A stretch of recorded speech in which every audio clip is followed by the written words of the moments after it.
उत्तर प्रदेश में योगी का राज है, लेकिन यूपी की राजधानी से 200 किलोमीटर दूर जनपद बस्ती में यूपी पुलिस के एक बर्खास्त दबंग सिपाही का गुंडा राज चल रहा है। आलम यह है कि गांव के करीब परिवार इस गुंडे के आगे बेबस है और पुलिस की कार्रवाई न होने से अब पलायन को भी मजबूर हो गए हैं। लोगों का आरोप है कि गरीब परिवारों की जमीन हथिया कर उन्हें गुलाम बनाने का पेशा दबंग जमुना प्रसाद का है, जिसे जिला प्रशासन खुद गुंडा मान रहा है। वो खुलेआम समाज में गुंडागर्दी करने पर आमादा है। ग्रामीणों ने आरोप लगाया है कि सिपाही से भूमाफिया बने यमुना प्रसाद लोगों की जमीन पर जबरन कब्जा कर रखा है। ग्रामीणों ने उच्च अधिकारियों से शिकायत की, कोर्ट भी गए, जहां पीड़ितों के हक में न्याय तो मिला, लेकिन हकीकत में वो अब भी अपनी जमीन से महरूम है। एसडीएम ने टीम बनाकर जांच कराने की बात कही है। 2 बार मेरे को मार चुका साहब। किस चीज से मारा था? 2 बार रोड से मार दिया था, मार के गिराया। मैं तो बेहोश पड़ा हुआ था वहाँ पे साहब। मेरी माँ ने लाश उठा के ले गई। कागज में जमीन आपकी है? हाँ जी, हमारी रजिस्ट्री किया हुआ साहब। लेकिन रजिस्ट्री किया? आप रजिस्ट्री लिखवाएं कि रजिस्ट्री किए हैं? रजिस्ट्री लिखवाए रखा साहब। आपकी जमीन है? हाँ जी। और आप अपना निर्माण नहीं कर पाए? नहीं कर पाया साहब। हमारे घर कमरा बना हुआ है और कुर्सी लगा लाल कुर्सी रात का सीढ़ी लगा गिरवा दहलीस। कब गिरवाया गया? रात में गेट लगवा दहलीस। कितने साल पहले कब गिरा? हम जान थे 10 साल तो हो जाता साहब। सिपाही थे वो, और हमारे घर में जबरदस्ती रातों रात मार पीट करके जबरदस्ती गुंडागर्दी करके कब्जा करने की कोशिश कर रहे थे। इस मामले को लेकर फिर जिला जज के पास, हाई कोर्ट में कई जगह मुकदमा चली और सब जगह से वो खारिज हो गई उनकी। अब कोर्ट हमारे पर मतलब सब कुछ कर दिया है, लेकिन उसके बावजूद भी जब बनाने जाते हैं वहाँ पर तो मार पीट करके गुंडागर्दी करके हम लोग को घर भर मतलब यही भगाता है। ये राजेंद्र पुत्र झिनकान निषाद के माध्यम से एक एप्लीकेशन प्राप्त हुई है। इस पे राजस्व टीम गठित करके राजस्व के साथ पुलिस टीम लगा के और नियमानुसार इसका निस्तारण सुनिश्चित।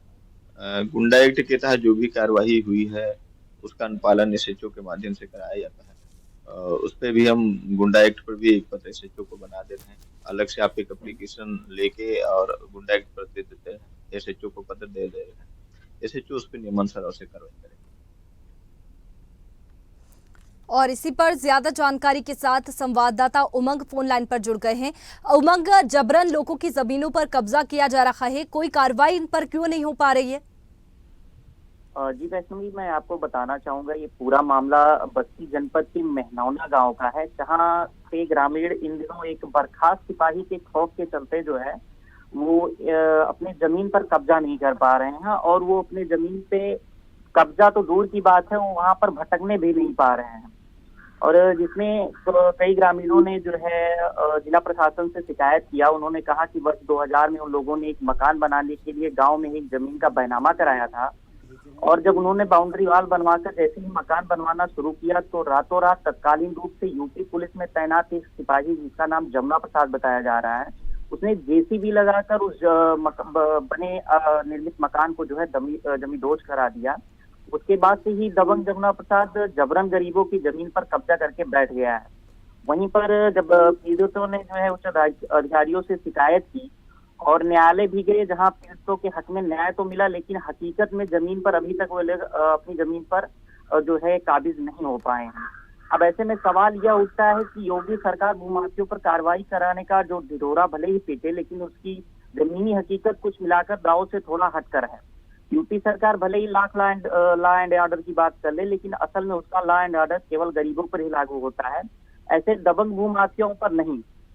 इस मामले पर जब हम लोगों ने जो है टीम ने बस्ती एसडीएम जो है शत्रुघ्न पाठक से सवाल जवाब किया, तो उन्होंने बताया कि प्रकरण को जो है संज्ञान में आया है, जिसकी टीम बनाकर जांच कराई जा रही है, और पुलिस को जो है जिला बदर का अनुपालन कराने का भी निर्देश दिया गया है। इस पे जो है जिला बदर का भी कार्रवाई इस पे की गई है, जो बर्खास्त सिपाही जमुना प्रसाद यादव है, और उन्होंने कहा कि गरीब परिवार की हर संभव मदद कराई जाएगी। जी वैसे बिल्कुल उमंग, जहां एक तरफ आरोपियों पर बुलडोजर चलते हैं, आरोपियों के घरों पर बुलडोजर चलते हैं, ये कार्रवाई देखने को मिलती है उत्तर प्रदेश में, लेकिन दूसरी तरफ ये गांव ऐसा है जहां पर कोई कार्रवाई नहीं की जा रही है। पुलिस से शिकायत की गई, यहां तक कि ग्रामीण कोर्ट तक भी पहुंचे, एसडीएम ने भी कार्रवाई का भरोसा ही दिया है। कब तक ये कार्रवाई लगता है कि यहाँ पर होगी? अब देखना तो ये होगा कि एसडीएम और जिला प्रशासन जो कह रहा है कि इनको जल्द से जल्द न्याय दिलाया जाएगा, लेकिन अभी तक जो ये ढीली रवैया रही है जिला प्रशासन की, वो कहीं न कहीं सवाल खड़ी जाती है कि जब कोर्ट से और प्रशासन दोनों ने जो है इसमें आदेश दे दिया है तो फिर कार्रवाई ये नहीं हो रही है, कहीं न कहीं एक बड़ा सवाल है। और इस पर जो एसडीएम ने कहा है उस पर अभी ये देखना होगा कि इस पर कार्रवाई कब तक संभव हो पाएगी। उमंग, इस तरीके से देखें तो लोकसभा चुनाव भी नजदीक है और क्या कोई जनप्रतिनिधि नहीं है जो ग्रामीणों की जो बात है वो सुन ले, या फिर यहाँ पर निरीक्षण के लिए कोई भी नहीं पहुंचा? अभी तक ऐसा कोई जनप्रतिनिधि यहाँ पर नहीं पहुंचा है जो इन ग्रामीणों की जो है समस्या का समाधान कर सके। चलिए, शुक्रिया आपका तमाम जानकारी के लिए।